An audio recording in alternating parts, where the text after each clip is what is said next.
amongst all of you today, and I am speaking on a very interesting topic. Interesting not only from the perspective of the subject matter, but also because it's of great interest to people today at large.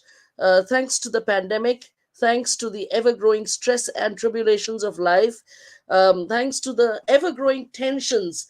Whether it's a homemaker, whether it's a professional, whether it's an academician, what have you. But each one of us carry our own baggage of stress, and we not only encounter that at the workplace, but we also double up and bring it back home. I think that is one of the reasons why we are focusing on this particular topic today, which is adult wellness. And this is important that we talk about adult wellness because this is more relevant today than anything else. And when we talk about wellness, it's not just one kind of wellness, which is what we used to understand earlier, which meant physical more often than anything else. But today, wellness actually means a lot different, a whole lot of different segments, which is what we'll probably look at and understand from the session that we are having today. Without much ado, I'd like to just go in and start the presentation. It's a short one, but at least it gives you enough coverage about what is it that we're talking about. So when we talk about wellness, and when we talk about the fact that um, we have to sort of look at just a minute.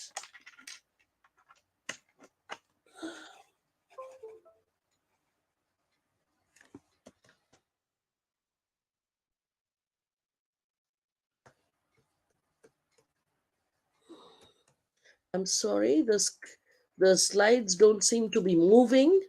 Uh, uh, just give me a moment. I'm so glitches. Just be with me for a minute.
Uh, uh,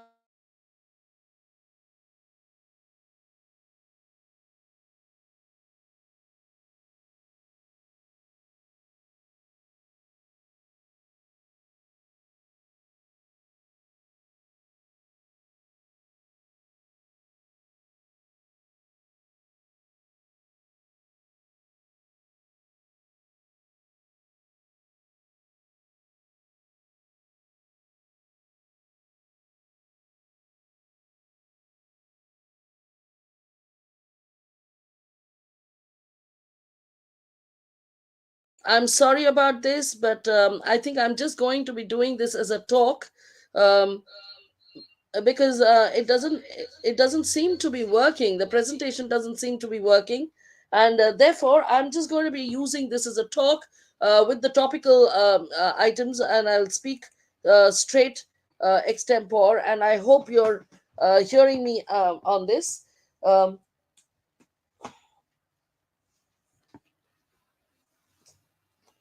when we talk about health, well, how do we define health today? So, one of the things that we need to understand is health, is something which is a question of holistic aspect. It's a state of complete physical, mental, and social well being, not merely the absence of disease or infirmity.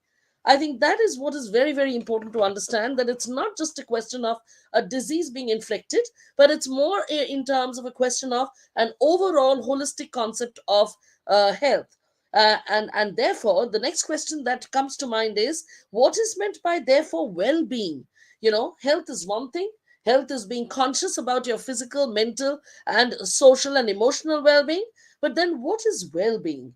Well-being is basically what we understand as, recently, the most of the research has pointed out that the well-being of an individual or a group of individuals have objective and subjective components.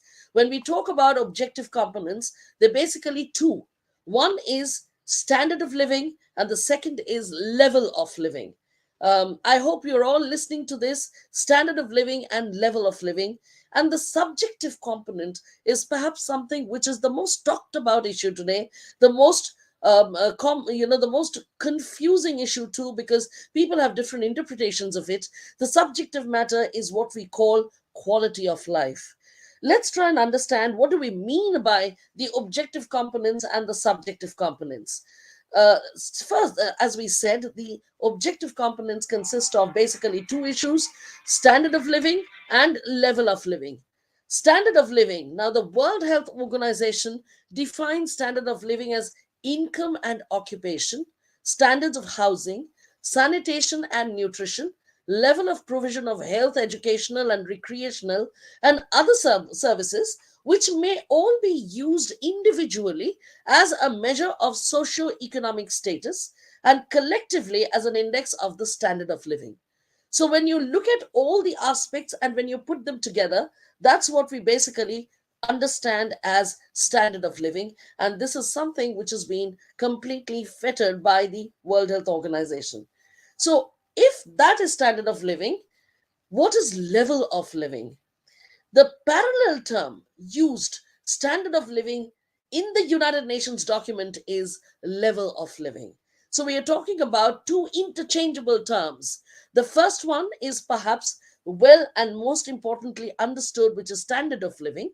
We sometimes compare that even to the living index. And the other one is level of living, which is slightly different, however, used interchangeably most of the times. It consists of 9 components. And let's go through those 9 components. It consists of health, consists of food consumption, consists of education, clothing, recreation, occupation and working conditions, housing, social security, recreation and leisure, and human rights. So, if you saw, most of what I described as standard of living is pretty much synonymous to level of living, except that some of the terms are interchangeable. So put that together, it's the physical and all the other tangible subjects which we need as a process of living life, which encompasses every kind of tangible facility that we enjoy, starting from housing to transportation to the clothes that we wear to the food that we eat, the kind of place where we go to for studying, and all of that, which is your standard of living. What then is quality of life? Now, this is probably what is most critical today, because even if you have the house, the transport, the clothes to wear, the money to spend, the places to go to, friends to call your friends, there is something amiss in the lives of many people today, and that has primarily come about because of number of factors which has gone wrong because of the way we are living our lives today. So when we say quality of life, it basically means that it's a composite measure of physical, mental, emotional, and social well-being as perceived by each individual or a group of individuals. Example: happiness, to be happy in life, to be satisfied with everything that you have, to have gratitude, which means a sense of thankfulness for all that you're experiencing in life, all the concerns that you go through, which is health, marriage, family, work, financial situation, all of that put together, the sensibility which goes with it. So, the provision of all of these tangible goods is basically level of living, as we saw, but the experience that we go through and the way we feel, the emotional output of it, which makes us feel happy or not happy, satisfied or not satisfied, is what gets into the quality of life. Now, people are now demanding a better quality of life. Therefore, governments all over the world are increasingly thinking about what can they do to improve quality of life of their people by reducing mortality and morbidity, providing primary health care, and enhancing physical, mental, social, and emotional well-being. And though these are just terms, but we are not supposed to just interpret them as terms, because they encompass a whole range of feelings, emotional and cognitive and incognitive behaviors behind it. And if we were to go further, therefore we say, and if we were to make it simpler, therefore the question that comes to mind is, what is therefore well-being? So, well being, we saw, was a combination of objective and subjective matters, which means the provision of all the goods and benefits that you require to go through life, and the experiences and the feelings and emotionals that are laced with it. Wellness as the optimum state of health. It is an ongoing journey, and one that, according to circumstances, will change and can change you. So, I think that's the very important thing that is kept in mind, this whole concept of holistic health. Holistic means on the whole. So, therefore, these terms which we use so regularly and only as a matter of fact sometimes, mean a lot. And that is what we need to understand today. So, when we talk of holistic wellness, it is an approach to being healthy that looks like a person's health is in a composite manner. Holistic wellness believes that each or every part of the body, mind, and spirit is something which is important, and all of it actually works together. So if there is one part which gets affected, it also automatically has a definite dominating effect even otherwise. So when we look at holistic wellness, we don't need to only look at piecemeal just at the physical or the mind or even the spirit of it. We need to consider the whole thing as a composite, and therefore work towards ensuring that every part of it, which, whether it's the body, whether it's the mind, or whether it's the spirit, they're all taken care of. And that's what holistic wellness is all about. Now, what are the main constituents of holistic wellness? Because when we talk of adult wellness, it's all these which constitute the pillars. Holistic health and wellness, as we understand, and which constitute a major part of adult whole wellness, is sustained by eight major pillars. The first one is, of course, physical. You know, I don't think there's any running away from the fact that when there is a cut, there is an abrasion, there is a burn, there is some kind of discomfort which we feel on the body. It definitely lends us a moment of discomfort, and that alone is enough to wear heavily on our minds and on our spirits. So that's where it all begins. Physical wellness is a very important pillar of holistic wellness. The next one that we need to take cognizance of is basically emotional wellness. Emotional wellness comes from your feelings and your sensitivities. You may be in perfect health, but if there is a situation or a circumstance which is bothering you at any point of time and you're not able to reconcile to it, it can disturb your mind to no end. Their emotional health can get perturbed by multiple ways. Let's assume that long back, during your childhood, you went through a trauma. You hear of many people who actually get into anxiety disorders, one of them being panic disorders. Panic disorder arises out of long lost trauma cases. Most of the cases, when you go to the depth of it, are obviously situations which would have bothered the individual mind at a very, very nascent stage. But when you grow up, when you enter adulthood, when you move through the different stages of life, it's not necessary that you are able to let go of those influences that have been bothering you from childhood. So it can be something which is sudden, occasional, and the here and now. It can also be something which really bothers you from a very long period of time, which is bottled up inside your mind. And as we all know, and as we all say, the mind is a fantastic piece of art. It is a matter of science, no doubt about it. It's a part of our anatomy. The brain works in multiple ways, and that's a part of our anatomy. But the mind, which is the esoteric part of it, the intangible part of it, is something which is so difficult to fathom. Therefore, emotional wellness becomes a very, very critical part of our well being today in society.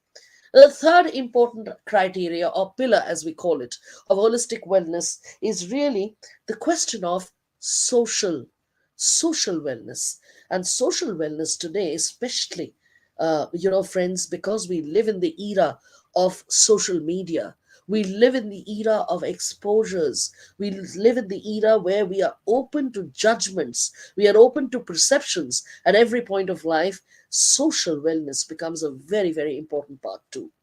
It is interchangeable with emotional.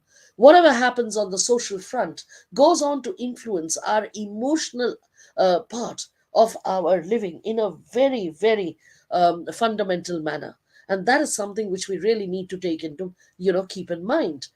After sports, social is something which is never seen, okay, never expressed, but it stays with you in the mind. And that's the other part which draws from religion but goes beyond. It is the spiritual wellness. Religion is a manifestation of your belief in a super almighty. It might sustain you at a certain period of time, but spiritual is what sustains you throughout life. Spirituality is something which helps you gather courage. It helps you gather momentum. It gives you a courage to look at things with positivity when negative influences are basically ganging up on you. Therefore, spiritual is a far more very, very, very powerful and a solid influence that we need and we all carry in life, except that in the vagaries of the day to day running, in the stresses and tribulations of life, we don't always take time off. We don't always step back to look at how can we be in touch with our spirituality. And that is a very, very important component of spiritual well being. The next very important pillar is intellectual. And this affects many of us in fundamental ways. Let me give you a very simple example, which is going to make it very easy to you, which is if you are an academic kind, you love to do research. And we are talking about adult wellness today for academicians and learners as much as we are talking about leaders from the corporate world. Therefore, this particular aspect becomes very important. Intellectual feed is an absolute prerequisite for the academic mind. I myself am an academician. I love doing my research. If I'm not able to go to the depth of the subject, and people tell me to stay on the surface, and if there is something where my knowledge is basically skimming on top and really not in depth, it fills me with a lot of anxiety, fills me with some kind of unease, because it just gives me a feeling that I'm not doing justice to what I'm supposed to do. And that is always a kind of bread and butter for an academician. It is also bread and butter for a large number of leaders in different spheres they may be. It could be the corporate, it could be the social sector, and it could even be for absolute pursuits where the commercial aspect is not even an issue to be concerned. You could be actually an environmentalist and yet be tremendously concerned about what you're dealing with. So that is something which is your intellectual feed, which always gives you the positivity and gives you a sense of direction, which ultimately funnels in an overall sense of well being. So, intellectual well being is definitely another of the pillars out of eight. This is number five. So, we've talked about physical, we spoke about emotional, we looked at social, we looked at spiritual, and we also finally looked at intellectual. Now, what are the three others? The sixth one, very important, financial well being. You just can't miss this one. Whether we love money or we don't love money, a fair bit is important to maintain a healthy lifestyle. It should not concern you that if you were to fall ill at any point of time, can you afford a good doctor? Can you afford the best of health care? If somebody was at a critical risk of life in your family, would you be counting the pennies or would you be able to rush them, or rush that person to the best of ability, to the best of your ability? I think that is the cardinal question. It's not about amassing wealth. It's not about counting the monies. It's not about how many houses, how many cars, and how many vacations you can take in a calendar year. It's always about well being. And the well being is not just for self, but also for everybody else who's so very dear to you. So, financial independence is a very, very important part of our well being. And that directly relates to what we initially looked at, which is both your standard of living as well as your quality of life. So, as you see, as we explain the terms more and more, it's very easy to see that in an adult life, you've got to take cognizance of each part. It is not just one, but it's all of them coming together. Number seven, environmental, the aesthetics around you, the people who make up the culture, the friends and family which becomes a part of your DNA from whom you actually draw sustenance, the environment which actually gives you the ability to cope. It builds resilience because of the way it throws situations at you. So environmental is all encompassing, and it's something to look out for, because you may have everything going for you: physically good, emotionally stable, spiritually in touch, financially well placed. But if there is something in the environment which is not suiting your temperament, or the kind of person that you are, then there is a worry. That worry starts nagging. That nagging becomes a part of your anxiety. And if that anxiety becomes repetitive, what do you have? You have what is known as a generalized anxiety disorder, or GAD as we call it. And today we know for a fact, and enough research both on the psychiatric as well as the psychotherapist, which is a combination of the medical science and the psychologist, coming and putting their heads together. I think research are pointing out to the fact that it's no longer just a question of one factor in the environment. It's no longer a question of only the immediate friends and family, but it's also a question of where is it leading you up to? Is it giving you the sustenance that you require, which will be able to sort of make sure that you build the resilience and adapt to the changes which affect you at every stage of life? And last but not the least, occupational. Occupational hazards are very, very important to watch out for. And I'm going to take you through a few of that, which is going to talk about the strategies which we want to adopt in order to make sure that none of them can put us down. So now that we are aware of the eight pillars, let's straight away go to what are the different facets and how do we cope with it. So when we talk about physical, there is an internal and there is an external. Okay, there is there is an internal issue which is physical, emotional, mental, spiritual. And when we look at the external, it's environmental, social, financial, and occupational. So now that we can divide them into two buckets, let's look at physical wellness. Most people immediately think of exercise when we talk of physical wellness, but actually, it's much more than exercise. Our body needs more than movement and traction alone. Physical wellness also includes appropriate sleep, hygiene, and a healthy diet. So, if we look at strategies to cope with And if we were to believe in the fact that it is not a single formula which fits all, we need to look at not just physical health as a byproduct of the exercise that we do and the kind of generic workout regimes that we maintain, but we've got to look at how can we build a holistic lifestyle which actually affects the physical part of us. Do we love dancing? Do we do gardening? What are the strategies which can help us, okay, maintain physical health in a good way? Are we eating healthy? Are we sleeping good? Are we jogging? Are we making sure that when we take our drinks, it's not too many? It is absolutely in tandem to the amount that our body can sustain. Do we Are we walking? Are we jogging? Are we running? At least one of them is very important to go by. Also, today's biggest disease, which is the screen time that we share. Okay, whether it's the mobile phone or whether it's the television at home, whether it's the games that you're playing, the game boxes and all of that, the amount that we spend on screen alone is a huge, huge way which is very, very difficult to avoid today, and that has become the bane in life. I think managing and disciplining yourself around screen time spent is a major, major aspect of maintaining good physical health, and we need to keep that in mind. Are we doing a bit about cycling, swimming, dancing, gardening, any of these activities which are not rigorous but which give you joy, which make you work towards it? Okay, which also makes sure that you're not just talking about a one kind of a people can give vent to the hobbies and their passions. I love driving.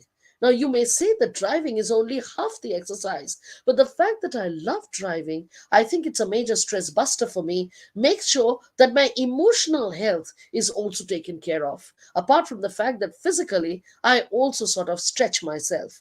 So it is up to you to gather your strategy. But all of this is important. And the three cardinal things that you need to keep in mind is work your body, have good food, the diet matters, and at the end of the day, sleep well. Any of these, if they are affected, will lend you with an unhealthy lifestyle. So that's about physical. Where do we go from here? We go to emotional wellness. And emotional wellness encompasses optimism, positivity, self esteem, self acceptance, the ability to share feelings. And it's important that we take each one the way it is, because emotional wellness, if you think about self esteem, it's not the same as sharing with others. So each one of these are small pieces of the puzzle, and when we put them together, that's how it comes together and helps us see through life. So sharing, accepting oneself, spending me time, loving oneself, self esteem to go with it. I think some of these are absolutely brilliant ways of addressing your emotional well being. And those are the ones we need to look out for. So, when we talk about emotional strategies, therefore, what are we talking about?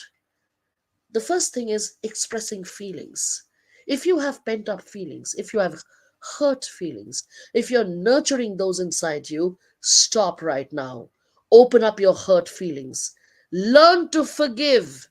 One of the biggest things we don't learn in our lifetime, and we lead a life of misery, therefore, because physically or mentally, it's not always possible to take your revenge. And this word revenge pulls us down. It has the largest connotation in a negative way. So learn to forgive, practice positive emotions, smile. You know, you spend much less muscle power in a smile than you do in chewing your food. So imagine how easy it should be for you to just greet everybody with a smile. And when you do that, look at the face on the other side, the way it lights up. That in itself is so satisfying. Practice it, make it your own. Believe you me, you will remember me for telling you that smiling was not just an action, smiling was actually a part of your lifestyle. It was something which could give you the real fuel to go on and go on, because it draws energy from all across. Laugh. So smile, and the next thing is laugh. Learn to laugh. Let it come from the pit of your stomach. Don't just, fake laugh.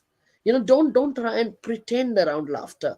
When you laugh, there should be a gargling sound. There should be a loud gregariousness. People around you should be able to look at you and say, my God, okay, what's that, and where's that sound coming from? Many of us don't do that because we feel, oh, how am I going to be judged, whether my laughter is going to be looked at as something which is negative? No.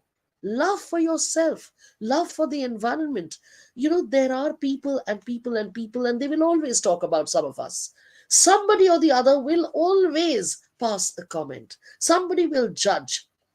You mean to say we should stop doing what we are good at and what we should be doing the right way just because of some people on this earth? I think that's as short baked a strategy as we can make.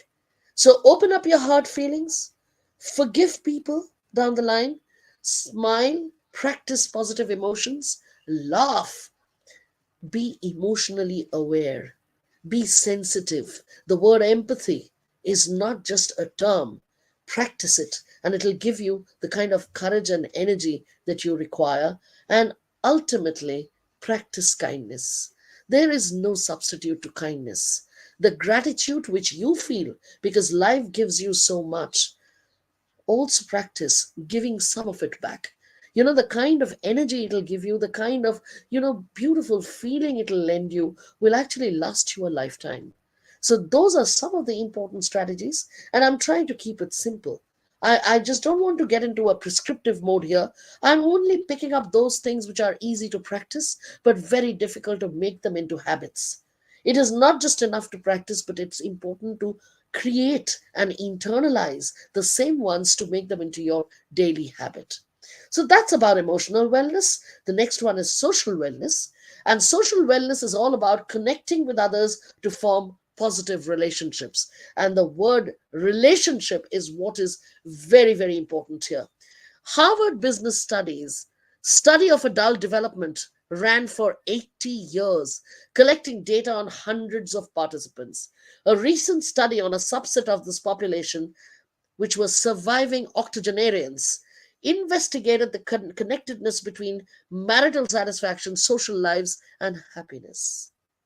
Just imagine octogenarians, and they were studied, and it was found that social wellness, the energy they drew from relationships, the positivity surrounding that, gave them the will to live and the energy to see through that time. So when we look at social as becoming an important pillar of wellness, what are the strategies that we should practice? Connect and network. It should be easy in this world of social media today, but don't use social media in a way, for God's sake. Instagram influencers are only one part of social media. The likes that I get on my posts can only be a short, myopic feeling of satisfaction. Let's not be led by those momentary highs. Let's create highs which are going to be sustainable. So open up and talk. Give expression to your feelings. Help others. Do volunteering. Surround yourself with positivity, whether it's people, whether it's the flora and fauna, whether it's the aesthetics, whether it's the kind of, animal energy that you require, your pets. If your pets give you happiness, take them for a stroll every day down the walk. That's your social persona.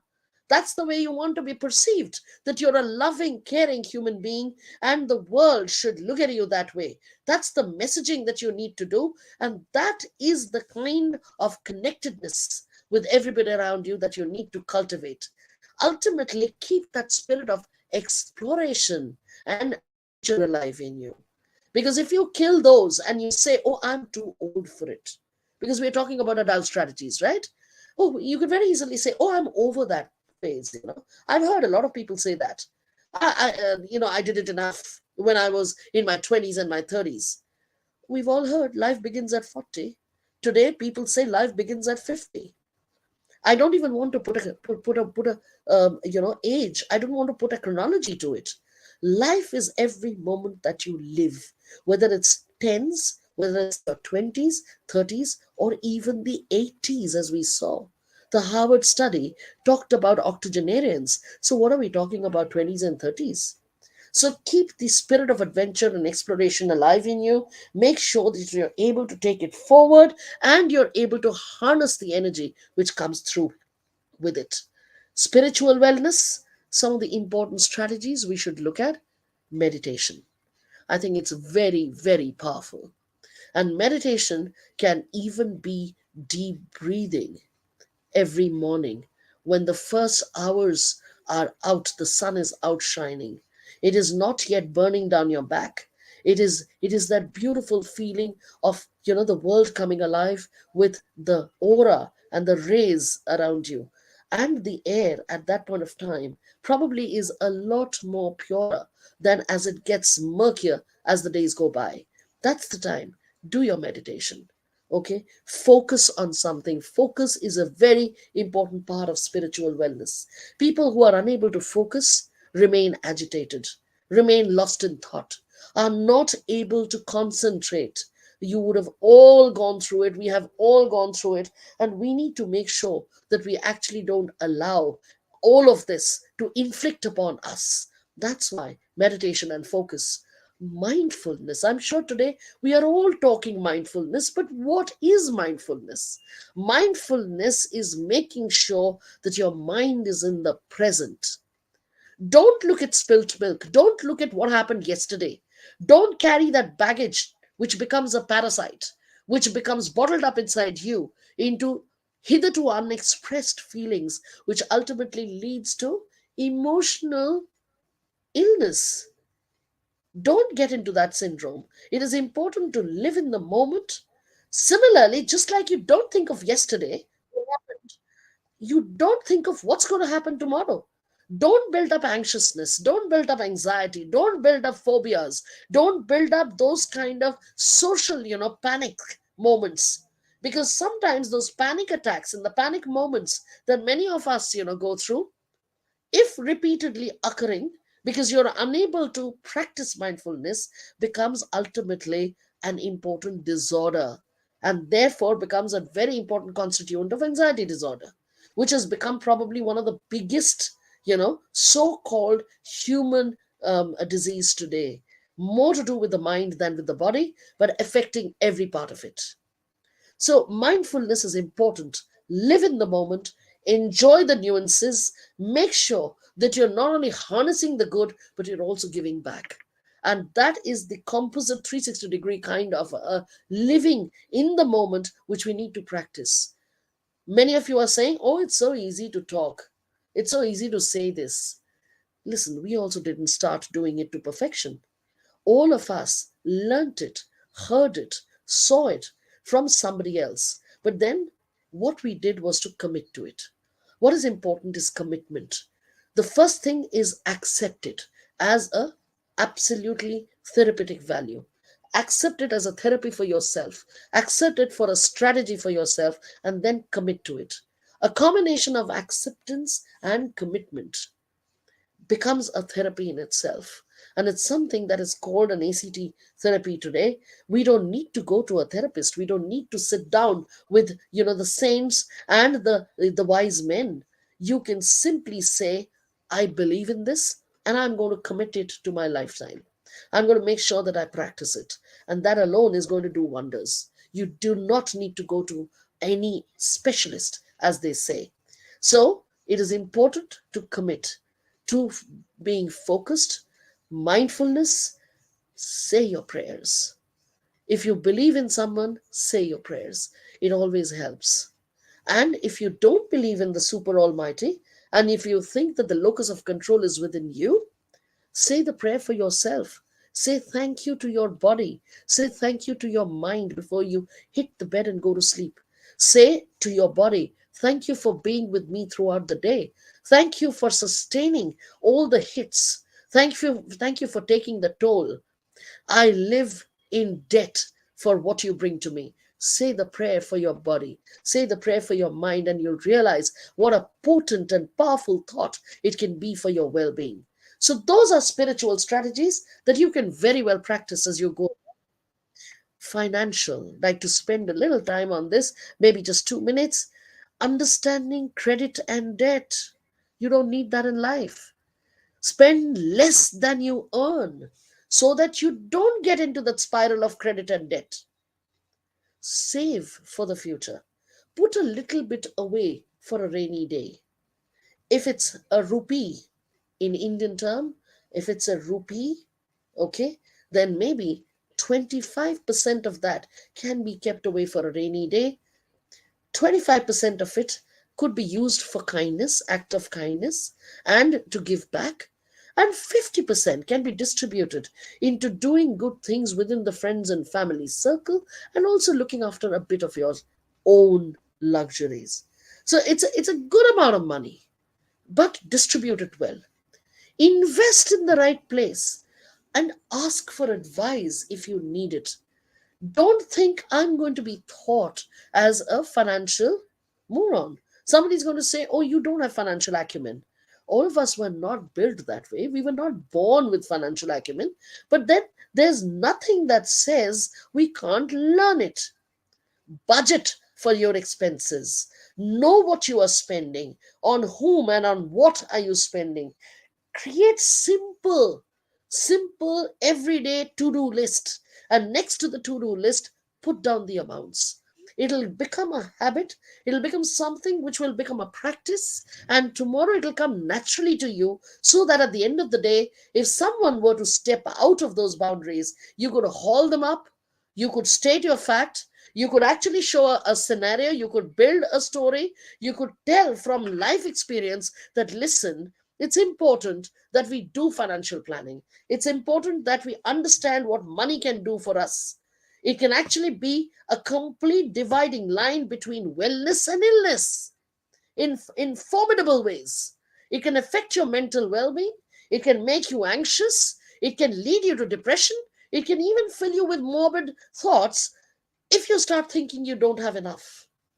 But just the reverse, if you were to think that yes, you've got most of it and you can do well with what you have, it's enough for sustenance, it'll make you smile through life on a daily basis. And that's why financial well being is very, very important. So, those strategies, the little strategies of building up from scratch, learning how to optimize the use of money, making sure that there's a little bit stashed away for a bitter day and a rainy day, and making better use of what you have at your disposal without giving into greed is what really is all about financial wellness.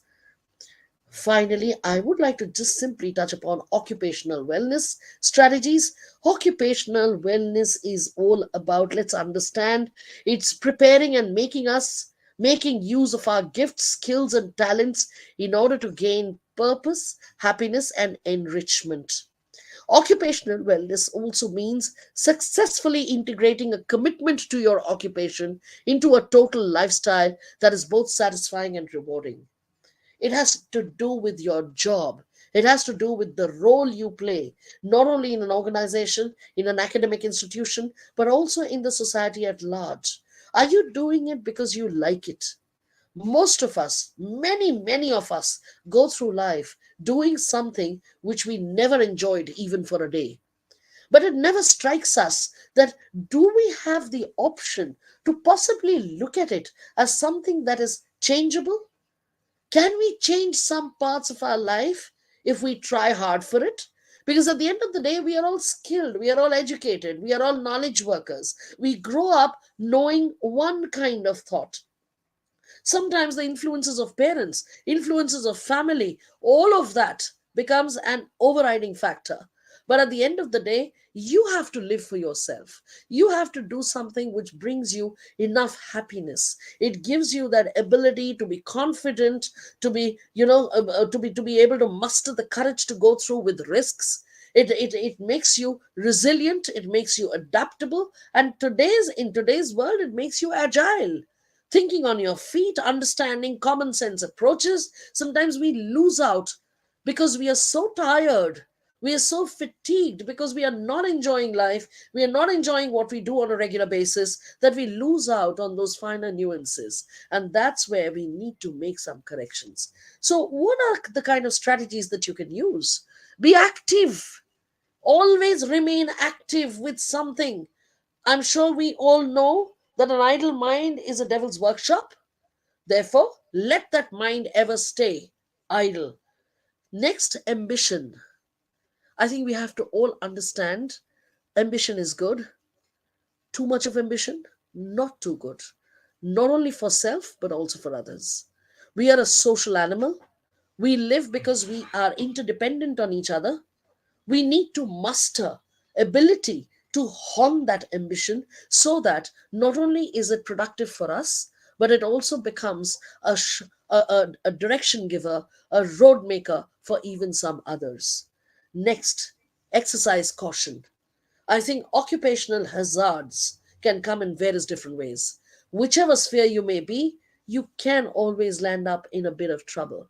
So exercise caution before it's too late. If you want to do steps, take one at a time and think before you take the next one. Look back and consolidate. I think that's how you will build caution. You need to be conscientious, and that's very, very important. To be conscientious, to make sure that you are very, very particularly agile to what you're doing. You understand the ramifications, you understand the fallout, how it can affect yourself and others, and therefore do things according to what looks to be the right approach is what is conscientious. Be creative. Do things a little differently from what you did maybe the last few days. Try pushing the envelope. Try doing some things which you've never tried before. There's a wonderful question somebody posed to me, and I love it. I use it every time I meet cohorts of fraternity colleagues and friends together. The question goes like this: when is the last time you did something for the first time? When is the last time that you thought of something new for the first time? It's a beautiful question. If you can keep asking yourself the same thing every day, every alternate day, maybe once in a week, depending on how busy a life you lead or a difficult schedule that you maintain, you will keep answering and you will keep building that ability to push the corners a little bit more. And that's what is going to make you creative. That's going to bring an innovation within you. That's going to make you a much, much more agile, a much more conscious, a much more exciting person to be with. People would love being with you. People will stop judging, holding perceptions, because they will come to know you for the persona that you are. And last but not the least, let's try and be a bit organized. Occupational wellness means that you give structure to your thoughts. You make sure that you don't do things in a haphazard manner, but then you do things in a concerted manner. You do things in a planned and organized manner to the extent possible. We don't have to, seek perfection, because the definition of perfection will also differ from person to person. Therefore, look at what ultimately looks to you to be a readily organized set, which doesn't throw you off balance, which doesn't create rude surprises. And that's the meaning of trying to be organized for self. I think, in the session today, given the kind of timelines, I pretty much have covered most of what I wanted to share as what constitutes health, what constitutes holistic wellness, what really is wellness. And therefore, when we talk about adult wellness, which is where all the problems lie, the day-to-day trials and tribulations, the day-to-day travails, the inner feelings, the confusions, the anxieties, the stress and stretches, I think, those 8 pillars that we spoke about, if we remain cognizant of it, if we remain a little conscious of what is it doing to us, without becoming very, very structured and textual and understanding theories and formulas, we can possibly just create a very common sense approach to life, practice some of those things that I talked about in terms of strategies for each of those areas: physical, emotional, spiritual, financial, and what have you. And By doing so, we should be able to create a lot more synergy in life for ourselves, a lot more productivity and success we should be able to beget. And on that note, I'd like to stop here, for this particular session. Would be very, very happy to take on any questions that you may have.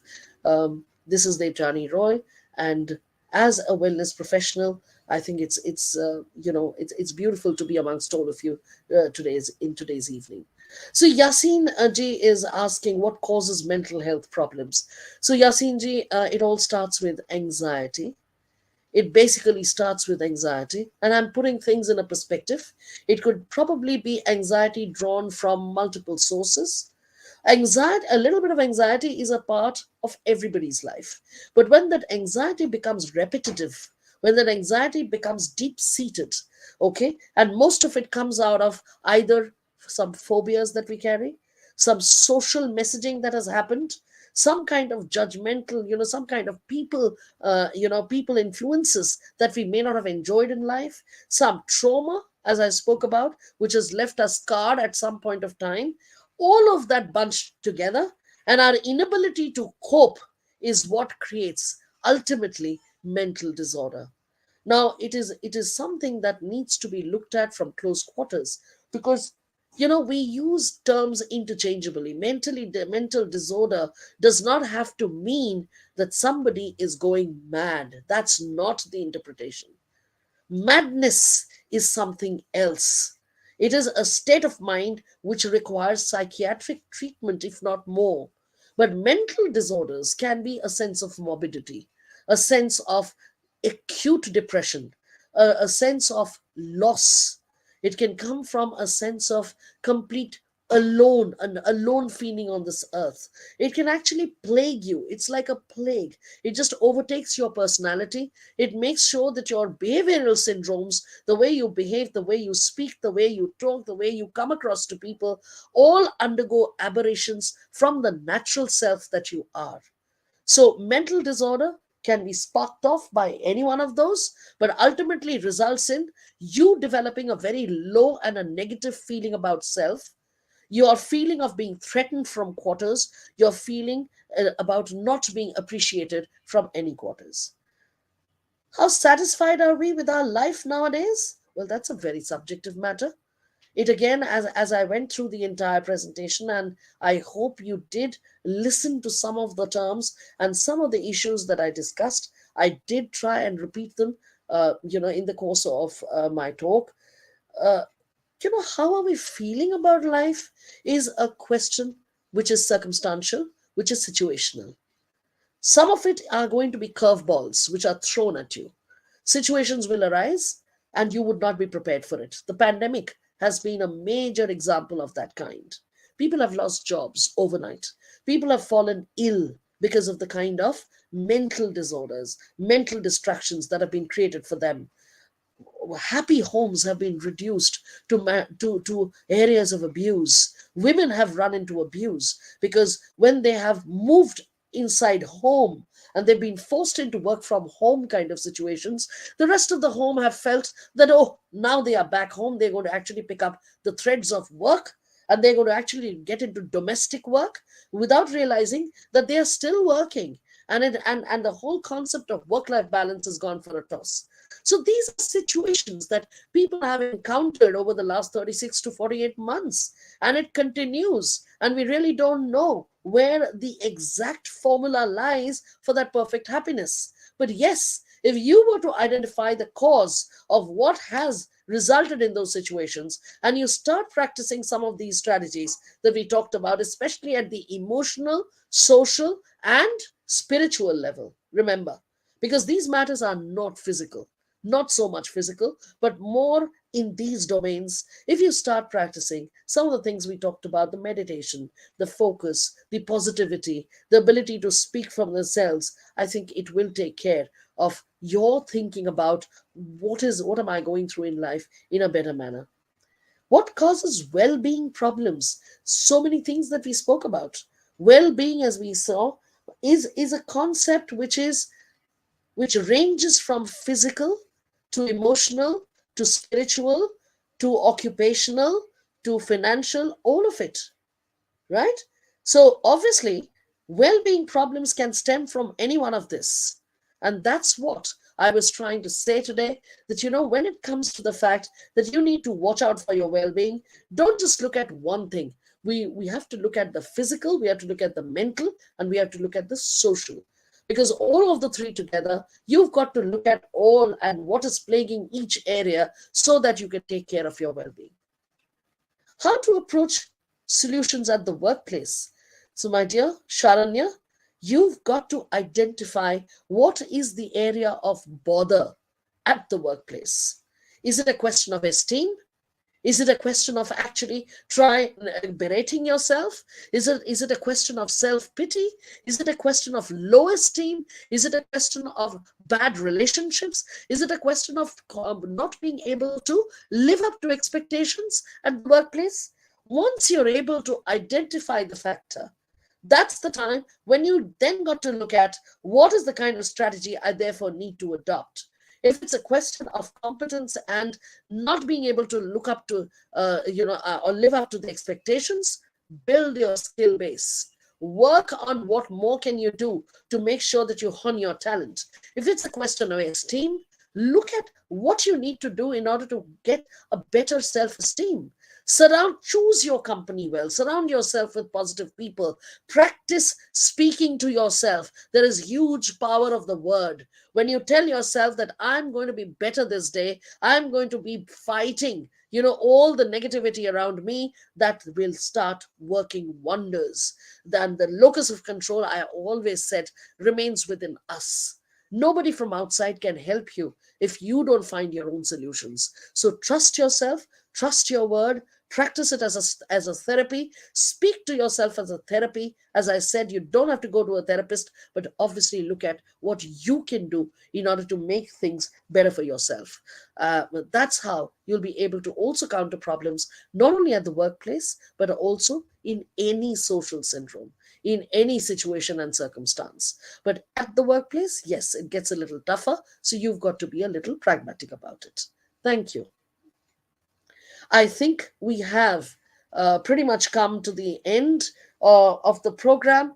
It's been great interacting with all of you.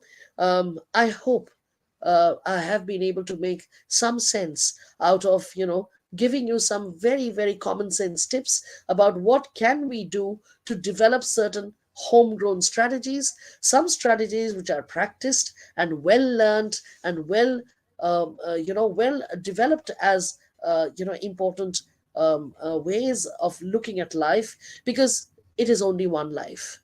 We don't know what happened to us yesterday, and God knows if there is an afterlife. So if that be so, then don't make a short shrift of the current life. Be mindful as to where you're going, be conscious about what you're doing today, feel happy about it, laugh loud, spend your energy with people who relate, who warm up to you, do some acts of kindness, give it back to society, and you'll realize what a worthwhile life it has been. That's what I think is the final prescription for adult wellness. Thank you so much.